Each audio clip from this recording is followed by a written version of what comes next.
پوچھتا ہے کہ ایک حدیث ہوتا ہے جس میں لکھا ہے کہ سفر کرنا سزا کا ٹکڑا ہے، اس کا کیا مطلب ہے؟ اس سے کیا مراد ہے؟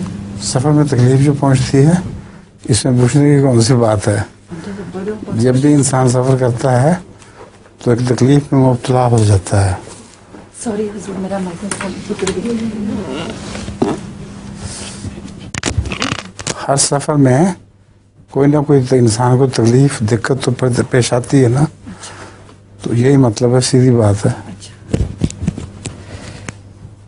ایک عورت ریسٹورینٹ میں بیٹھی ہے اور وہ جو سرو کرنے والوں سے بہت سخت لڑائی ہو جاتی ہے، بہت تو مہما ہو جاتا ہے.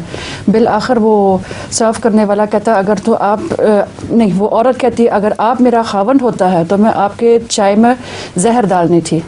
تو وہ کہتا ہے کہ اگر آپ میری بیوی ہوتی تو میں خوشی سے پی لیتا. یہ لطیفہ تو برٹش پارلیمنٹ کا ہے.